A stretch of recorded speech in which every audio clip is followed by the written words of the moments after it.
پھر آخر میں آپ کے اپنے گھر والے ہی پیچھے آتے ہیں، باہر کا بندہ کوئی نہیں آتا. یہ بھی ایک خبر تھی، ہم نے آپ کے ساتھ شیئر کر دیں. ایک خبر آپ کے ساتھ اور شیئر کر دیں جو آپ کو میڈیا پر نہیں مل رہی ہوگی، اور خبر وہ بہت بڑی ہے، اور وہ خبر ہے تحریک لبیک پاکستان کے حوالے سے. تحریک لبیک پاکستان نے جناب ایک لانگ مارچ شروع کر رکھا ہے کراچی سے، اور اب وہ تقریباً گجرانوالہ سے کراس کرتا ہوا اور سیالکوٹ کے قریب سے گزرتا ہوا جہلم سے کچھ پیچھے اس وقت وہ موجود ہے. لانگ مارچ آپ دیکھیں نا، ایک لانگ مارچ ہو رہا ہے، اور اتنی ایک بڑی جماعت ہے جو تحریک لبیک پاکستان ہے، اور بڑی منظم جماعت ہے. عمران خان صاحب کے دور میں بھی انہوں نے بڑے لانگ مارچ وغیرہ کیے، پھر اس سے پہلے نون لیگ کے دور میں بھی انہوں نے دھرنا شرنا جو دینا شروع کیا تھا خادم رضوی صاحب نے، مرحوم نے، وہ انہیں کی یہ جماعت ہے. اب ان کے صاحبزادے سعد رضوی صاحب اس کو لیڈ کرتے ہیں. تو ایک اتنی بڑی جماعت لانگ مارچ لے کے چلی کراچی سے، اور جہلم سے پیچھے سرائے عالمگیر تک وہ پہنچ گیا مارچ، اور دیکھیں کسی کو پتہ ہی نہیں ہے، اور اس لیے کہ اس کی کوریج نہیں ہو رہی. تو ہم نے کہا ہم یہ بھی خبر آپ کی خدمت پیش کرتے ہیں. تو جناب یہ فیصلہ کیا گیا ہے کہ ان کو آگے نہیں بڑھنے دیا جائے گا. اور آگے کیوں نہیں بڑھنے دیا جائے گا؟ کیونکہ وہ گزرنا چاہتے ہیں راولپنڈی کچہری کے روٹ سے اسلام آباد جانا چاہتے ہیں. تو کچہری کا روٹ جو ہے وہ بڑا سینسٹیو ہو گیا ہوا ہے جی ایچ کیو کی وجہ سے، کیونکہ جو 9 مئی کو واقعات ہوتے ہیں اس میں سے کچہری چوک سے لوگ جی ایچ کیو کی طرف گئے تھے، وہاں سے بالکل قریب ہے. تو اس وجہ سے ایک یہ فیصلہ کیا گیا کہ ان کا روٹ تبدیل کروایا جائے. تو اس وجہ سے فی الحال ان کو روکنے کا فیصلہ کیا گیا کہ اگر وہ نہ مانے روٹ کو تبدیل کرنے پہ تو پھر ان کو جہلم میں روک لیا جائے گا. جہلم کا پل اس وقت بند کر دیا گیا ہے. وہاں پہ پولیس کی جو اضافی دستے تھے ان کے ساتھ ساتھ رینجرز کو بھی لگا دیا گیا ہے، اور بڑی وہاں پر تیاریاں کر لی گئی ہیں کہ ان کو آگے نہیں جانے دینا. البتہ اس ساری صورتحال میں ایک جو پازیٹیو چیز ہے وہ یہ ہے کہ آج جس وقت میں آپ سے یہ بات کر رہا ہوں تو اس وقت جو تحریک لبیک کا ایک وفد ہے وہ وزارت داخلہ اسلام آباد پہنچا ہے، اور ان کے جو ایک شفیق امینی صاحب ہیں، ان کے ایک رہنما ہیں پاکستان تحریک لبیک کے، ان کی قیادت میں وہ وفد ہے، اور وہ وزیر داخلہ سے رانا ثناء اللہ سے ملاقات کر رہا ہے. اور اس میں یہ فیصلہ کیا جائے گا کہ ان کو کون سا روٹ دیا جائے، کیونکہ جو ان کا کوشش یہ ہے کہ حکومت کی طرف سے ممکن ہے کہ یہ چیز آسانی سے طے پہ آ جائے. اس میں کوئی پرابلم ہونا نہیں چاہیے کہ اگر وہ وہاں سے آتے ہیں جلوس لے کر تو وہ بجائے کچہری کے راستے سے یا فیض آباد سے ہوتے ہوئے اسلام آباد میں داخل ہوں، وہ رواٹ ٹی چوک سے ہی اسلام آباد ایکسپریس وے کے اوپر چڑھ جائیں اور سیدھے اسلام آباد چلے جائیں تاکہ پنڈی کی طرف نہ جائیں، کیونکہ پنڈی کے والے معاملات آج کل بڑے سینسٹیو ہیں اس وجہ سے. تو امید تو یہ ہے کہ یہ اسی طرح ہو جائے گا، اور وہ یہاں پر ایک دن رک کے اسلام آباد میں اور پھر وہ چلے جائیں گے، کیونکہ جو ان کے بنیادی مطالبات ہیں وہ اتنے زیادہ کوئی ایسے نہیں ہیں جس کے اوپر حکومت کچھ نہ کر سکتی ہو. اور ان کا ایک مطالبہ ہے کہ جی پٹرول سستا کیا جائے. تو پٹرول کے سستا ہونے کی سبیل تو ویسے بھی حکومت نے کر لی ہوئی ہے، اور روس والا تیل بھی آگے ہوا ہے، وہ بھی قریب اس کی وہ شروع ہو جائے گی، اس کو ریفائن کر کے جو وہ سپلائی کے لیے اویلیبل ہو جائے گا. تو وہ اس طرح کے ان کے مطالبات ہیں مہنگائی کے حوالے سے، فیول کی پرائس کے حوالے سے. تو امید ہے کہ ان کے مطالبات بھی مان لیے جائیں گے، اور ان کا جو ان کا مارچ ہے وہ بھی شاید ان کو روٹ تبدیل کرنے پر آمادہ کر لیا جائے گا. پازیٹیو امیدیں ہیں اس حوالے سے. تو اگلی خبر کی طرف چلتے ہیں جناب. میں نے آپ سے عرض کی تھی نا کہ عادل راجہ صاحب ہو گئے نیک اور ہم خیال ہو گئے متقی. ہم خیال کیسے متقی ہو گئے؟ اس کی میں آپ کو 2 بڑی مثالیں دیتا ہوں آج جو کہ سپریم کورٹ آف پاکستان میں واقعات ہوئے. ایک تو کیس لگا ہوا تھا جناب ارشد شریف شہید کا از خود نوٹس کیس.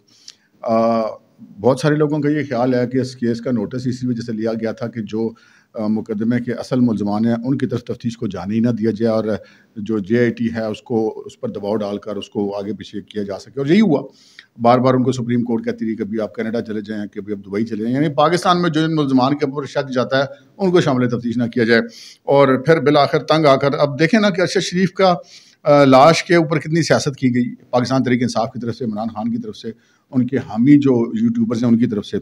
لیکن یہ کتنی افسوسناک بات ہے کہ ان تمام وہ لوگ جو ہیں انہوں نے ارشد شریف کی والدہ جو ہیں ان کو وکیل نہیں دیا. وکیل پھر آخر ان کو کون بنا؟ وہی جو بیچارے ماضی میں بھی قربانیاں دیتے ہیں اور اب بھی دے رہے ہیں. جسٹس سابق جو ہیں ہائی کورٹ کے اسلام آباد کے شوکت صدیقی، جن کو ملازمت سے معزول کیا گیا تھا اس لیے کہ انہوں نے نواز شریف اور مریم کے حوالے سے پول کھول دیا تھا اس وقت کی اسٹیبلشمنٹ کا. تو انہوں نے پھر آگے بڑھے، انہوں نے ارشد شریف کی والدہ کا کیس لیا. تو اب انہوں نے ارشد شریف کی والدہ کی طرف سے ایک درخواست دائر کر رکھی تھی سپریم کورٹ آف پاکستان میں کہ جناب اس کیس میں جو لوگ ہیں جن کے پاس اصل معلومات ہیں ان کو شامل تفتیش کرنے کا حکم دیا جائے، جس میں انہوں نے لکھا تھا کہ عمران خان اور اینکر عمران ریاض خان اور جو مراد سعید اور فیصل واؤڈا اور اس طرح کے لوگ تھے. کہ بھائی انہوں نے کہا کہ یہ جتنے لوگ ہیں یہ تو خود کہہ چکے ہیں کہ ہمارے پاس انفارمیشن ہے. عمران خان کے اور جو میاں سلمان اقبال صاحب ہیں جو کہ ایئر وائی کے مالک ہیں، ان کا نام بھی ہے کہ جی ان سب کو شامل تفتیش کیا جائے. خبریں تو آ چکی ہیں کہ مراد سعید کے پاس لیپ ٹاپ بھی موجود ہے اس کا، اشرف شریف مرحوم کا، تو ان کو شامل تفتیش کیا جائے. اب یہ ایک ایسی چیز تھی کہ یہاں پر پھر وہی کام کیا جو جس کی توقع تھی. اب یہ کیسے ہو سکتا ہے کہ اپنے مطلب لاڈلے گڈ ٹو سی یو والے اور گڈ لک والے عمران خان کو شامل تفتیش کرنے کا کہا جا رہا ہو، تو پھر یہ کیسے ہو سکتا ہے کہ وہ پھر اس کی اجازت دے دی جائے یا اس حوالے سے عدالت حکم جاری کر جائے. اصولاً یہ حکم جاری ہونا چاہیے تھا. اگر انہوں نے سو موٹر نوٹس لیا ہوا ہے تو جو مرحوم کی والدہ ہیں ان کا موقف جو ہے ان کا کہ بھائی فلاں فلاں میرے بیٹے کے قتل کے حوالے سے معلومات ان کے پاس، ہم بالکل یہ نہیں کہہ رہے کہ ان کو ملزم بنا دیا جائے، معلومات لی جائیں، اس کے بعد پھر فیصلہ کیا جائے کون ملزم ہے کون نہیں ہے. لیکن ان کو شامل تفتیش ہونے سے روکا گیا نہیں، وہ ان کو شامل تفتیش کیا جا رہا تھا. تو پھر اب جب درخواست آ گئی تو پھر انہوں نے یہی توقع تھی کہ وہ کوئی حکم جاری نہیں کریں گے، تو انہوں نے نہیں کیا. انہوں نے یہ کہہ دیا اور حیرت ہوئی کہ انہوں نے یہ کہہ دیا کہ جی ہم تو جو اسپیشل جے آئی ٹی ہے اس کو تفتیش کے لیے ہدایت جاری کر ہی نہیں سکتے. اتنی بے بس سپریم کورٹ، اتنی بے بس بندیال صاحب کی عدالت، حیرت ہے. تو بہرحال یہ حکم جاری ہوا اور پھر کہا کہ آپ جے آئی ٹی کو درخواست دے دیں، لوگوں کو شامل تفتیش کر لیں، ہم تو اس سلسلے میں کچھ نہیں کر سکتے. اور انہوں نے کیس کی سماعت ملتوی کر دی. تو پھر جو لوگ پہلے انگلیاں اٹھا تھے کہ جی یہ تو محض تفتیش کو ڈی ٹریک کرنے کے لیے سو موٹو نوٹس لیا گیا، تو پھر وہ تنقید پھر ہمیں تو مثبت ہی محسوس ہوگی. ایک یہ معاملہ تھا. دوسرا ایک معاملہ تھا، آج وہ الیکشن کے والے کیس کی سماعت تھی اور ریاض حنیف رائی ایڈوکیٹ ایک صاحب جو ہیں وہ کافی جو ہے اہم نوعیت کے مقدمے پر اسرار طور پہ دائر کر دیا کرتے ہیں. ماضی میں بھی وہ یہی کچھ کرتے رہے. ایسا ہی ان کا ریکارڈ ہے کہ بہت سارے عوامی مفاد انڈر دی انورٹیڈ کامرس ان کے کیسز وہ کرتے رہتے. تو وہ جناب انہوں نے کیا ہوا تھا اور وہ چند دن پہلے اچانک لاپتہ ہو گئے تھے اور لاپتہ ہونے کے بعد وہ پھر اچانک واپس آ گئے.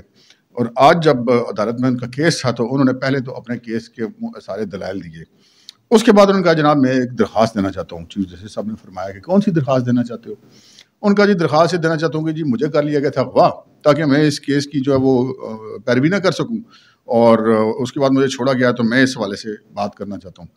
تو حیرت انگیز طور پہ چیف جسٹس صاحب نے کہا کہ نہیں اس بارے میں یاد یہ تو اس کیس سے تو اس کا تعلق نہیں. جی اس کیس کی پیروی سے روکنے کے لیے تو مجھے اٹھایا گیا تھا. تو انہوں نے کہا نہیں یہاں پر نہیں آپ بات کریں، اگر آپ کو کوئی بات کرنی ہے تو یہ تو آپ کا پرسنل میٹر ہے. انہوں نے کہا جی پرسنل میٹر نہیں ہے، اس کیس سے متعلقہ مجھے اٹھایا گیا. تو انہوں نے کہا نہیں آپ کا پرسنل میٹر ہے، آپ اس سے کریں نا، ضرورت سمجھتے ہیں میرے پاس چیمبر میں آ کے مجھے ملنے. ان کا جی میں چیمبر میں آ کے کیا ملوں؟ اچھا آپ کچھ بھی آرڈر اپنا پاس کریں، آپ مجھے میری درخواست پڑھ تو لینے دیں جو میں آپ کو دینا چاہتا ہوں. انہوں نے کہا جی نہیں آپ درخواست ادھر پڑھ بھی نہیں سکتے، آپ نے جو بات کرنی ہے چیمبر میں آ کے کر لیں، ادھر ہم نہیں سن سکتے. تو پھر ہم خیال بھی پھر ہم یہ کہہ سکتے ہیں کہ نیک ہو گئے ہیں، پرہیزگار ہو گئے ہیں، متقی ہو گئے ہیں، ورنہ وہ کہہ سکتے تھے کہ ہاں بھائی دسو کہنے چکے ہیں. تو ایسی انہوں نے کوئی بات نہیں کی. تو وہ خبریں پھر جو ایسی سننے میں آ رہی ہیں، جو گوسپس چل رہی ہیں کہ جناب کافی معاملات سیٹل ہو گئے. ہم نے بھی آپ کو اپنے پچھلے ولاگز میں بتایا تھا کہ اب یہ وہ اپنی ذات کی حد تک ہے کہ وہ آڈیوز ویڈیوز والے کیس کی حد تک اب وہ ان کا سارا زور رہ گیا. تو وہ جو باقی فیسیلیٹیشن تھی مبینہ طور پہ باقی جو ملزمان تھے یا عمران خان 9 مئی کے واقعے کے حوالے سے عمران خان اور ان کی پارٹی کے لوگوں کے لیے جو ان کی محبتیں شبتیں تھیں، وہ دل کے نہانگ گوشوں میں تو ضرور ہوں گی لیکن وہ کافی ٹھنڈی ہو گئی ہیں. مطلب وہ متقی ہونے کی طرف چل نکلے ہیں، راہ راست کی طرف، اور اب آئین اور قانون کی بات کرنے لگے ہیں. لیکن یہاں پر انہوں نے کہا کہ نہیں ہم نے تو سننے بھی نہیں دینی، ہم نے سننا تو کیا آرڈر تو کیا پاس کرنا ہے، ہم نے آپ کی درخواست آپ کو پڑھنے بھی نہیں دینی. لہٰذا بھائی جان بعد میں کریں گے بات، ابھی ہم اس معاملے پہ بات نہیں کر سکتے. اور سماعت ملتوی کر دی گئی. تو یہ بھی متقی ہو گیا ہم خیال جو میں نے آپ سے عرض کی. اب آگے بڑھتے ہیں جناب اگلی خبر کی طرف. اگلی خبر تھی عادل راجہ والی. ہم نے کل کے ولاگ میں یہ سٹوری بریک کی تھی کہ عادل راجہ سابق میجر پاک فوج کے خاموش مجاہدوں کے بڑے بھونپو قسم کے ترجمان بنے ہوئے تھے، اور وہ سارے جو پاکستان کے اندر پی ٹی آئی کے جو فالوورز ہیں ان کو اکسانے، ان کو بھڑکانے، جعلی خبریں دینے، اپنے ملک کے اداروں کے اوپر الزامات لگانے والے میں جو ٹاپ کے جو 2-3 لوگ ہیں ان میں یہ عادل راجہ صاحب بھی شامل تھے. سابق میجر ہیں اور پاکستان سے بھاگے ہوئے ہیں اور پینشن بھی ان کی بند ہو چکی ہے اپنے ادارے کے خلاف ورزہ سرائیاں کرنے پہ. تو وہ اب وہاں پر تھے اور وہاں پر ہونے کا، لندن میں ہونے کا ناجائز فائدہ اٹھا رہے تھے، برطانیہ میں ہونے کا. اور جس دن یہ 9 مئی والا واقعہ ہوا اس سے اگلے دن جب جلاؤ گھراؤ توڑ پھوڑ ہوا تو اس وقت بھی میں نے دیکھا تھا کہ اپنے یوٹیوب چینل پر اور جو اپنے دیگر سوشل میڈیا ایپس ہیں وہاں پر بیٹھ کے یہ ڈائریکشنز دیتے تھے کہ فلاں افسر کا گھر فلانی جگہ پہ، فلاں فوجی افسر کا گھر فلانی جگہ پہ، فلاں جگہ کا گھراؤ کرو، فلانا ہیڈ کوارٹر کا گھراؤ کرو. اس قسم کی یہ باقاعدہ وہاں سے ڈائریکشنز دیتے تھے. تو عمران خان صاحب کی ان کی ڈائریکشنز بڑی ایک جیسی ہوتی ہیں. آپ یہ سمجھیں کہ عمران خان کا پیغام جو ہے وہ عادل راجہ کے ذریعے پہنچتا تھا سوشل میڈیا کے لوگوں کے پاس، اور عادل راجہ کے پیغام کو ہی یہاں پر جو پاکستان کے اندر پی ٹی آئی کے جو فالوورز تھے ان تک پہنچایا جاتا تھا کہ اس ڈائریکشن پہ آپ عمل کرنا جو عادل راجہ کہہ رہا ہے. تو عادل راجہ صاحب کل ہو گئے گرفتار. پتہ نہیں چل رہا تھا کہ کس کیس میں ہوں گرفتار، کیوں وہ سوشل میڈیا سے اتنا ٹائم ڈسپیئر رہتے نہیں ہیں. تو ڈسپیئر تھے. آج ان کا بہرحال ایک ٹویٹ آ گیا کہ جناب وہ میں خیریت سے ہوں، لیکن آج کا ٹویٹ پڑھ کے مزہ ہی آ گیا جی. اس ٹویٹ میں تو انہوں نے یہ کہا کہ جناب میں تو آئین کی بات کرنے والا آدمی ہوں، میں تو پورے امن احتجاج کا حامی ہوں. سبحان اللہ، عادل راجہ صاحب کے منہ سے پورے امن احتجاج، آئین کی بات، امن کی بات. سبحان اللہ. واقعی آپ جو عادل راجہ صاحب ہیں نا جی وہ نیک ہو گئے. ابھی تو ان کو لندن پولیس نے خالی ایک پھیرا ہی لگوایا ہے تو وہ نیک ہو گئے ہیں. تو یہ بھی آپ کو خبر دے دیں کہ یہ بھی پتہ چلا کہ عادل راجہ صاحب کے خلاف جو درخواست ہے وہاں پہ کسی مقامی آدمی نے دائر کی ہے. یہ آپ کو ایک ایکسکلوزیو ٹپ ہم دے رہے ہیں. تو وہ کیس ابھی چلے گا. اچھا، اب عادل راجہ صاحب کو کیوں بلایا گیا؟ ان کے وکیل صاحب نے میڈیا سے بات کی، لیکن وہ وکیل صاحب بھی ایسے ماشاء اللہ ہی تھے کہ وہ خود تو ایک طرف یہ بتانے پہ تیار نہیں تھے کہ ان کو کس وجہ سے یا کس قسم کے مقدمے میں ان کو بلایا گیا ہے. لیکن پہلے 1-2 سوالوں میں ڈھیر ہو گئے اور انہوں نے کہا کہ جی ان کو وہ کب بلایا گیا ہے اور کیوں بلایا گیا ہے اور وہ کیوں رہا. ان کا جی ہاں وہ گرفتار ان کو کیا گیا ہے اور اس طرح کے کیسوں میں ایسے ہوتا ہے. ان کا جی آپ تو کہتے مجھے پتہ ہی نہیں کس طرح کے کیس میں بلایا، ابھی آپ کہہ رہے ہیں اس طرح کے کیسوں میں ایسے ہوتا ہے. تو انہوں نے کہا جی وہ دہشت گردی کے جو چارجز وغیرہ ہیں جو پاکستان کے اندر جو ہوا معاملہ، تو یہ پاکستان کے اندر لوگوں کو تشدد پر اکسانے اور دہشت گردی پر اکسانے اور پاکستان کے ریاستی اداروں پر حملہ کرنے وغیرہ کے الزامات ہیں، اس میں ان کو بلایا گیا ہے. اور وہاں پہ شامل تفتیش ہے. ان کا تفتیش کرنے کا اپنا ایک طریقہ کار ہے. جیسے آپ کو یاد ہوگا الطاف حسین کو کئی بار وہ بلاتے ہیں، کئی دفعہ تو 2-3 دن رکھتے ہیں، سوال جواب کرتے ہیں، پھر واپس بھیج دیتے ہیں اور پھر ان کی نقل و حرکت محدود کر دی جاتی ہے. یہاں پہ ایک امپورٹنٹ پوائنٹ ہے وہ یہ ہے کہ جو عادل راجہ صاحب ہے وہ برطانوی شہری نہیں ہیں، تو وہ ہے تو پاکستانی شہری، تو وہاں پر ان کو وہ حقوق یا تحفظ حاصل نہیں ہے جو برطانیہ کے شہریوں کو ہے. تو عادل راجہ صاحب اب ایک مصیبت میں آگے ہوئے ہیں. اور میں نے آپ سے عرض کی کہ ابھی تو ان کا مطلب ٹویٹ پڑھ کے یقین نہیں آتا کہ عادل راجہ کا ٹویٹ ہے. یہ تو مجھے لگتا ہے کہ کچھ سینیٹر رضا ربانی ٹائپ کا کوئی ٹویٹ ہے یا مخدوم جاوید ہاشمی ٹائپ کا ٹویٹ ہے جو آئین اور قانون کی سربلندی کی باتیں کر رہے ہیں. سبحان اللہ، سبحان اللہ تو کہنا بنتا ہے نا جی اس طرح کی عادل راجہ جیسے بندے سے. تو ان کا آپ یہ کہہ لیں کہ سافٹ ویئر اپڈیٹ ہو گیا ہے یا تھانے دار نے انہوں نے ماں یاد دلا دیتی ہے یا وہ برال نیک ہو گئے. تینوں میں سے ایک کام ہوا ضرور ہے.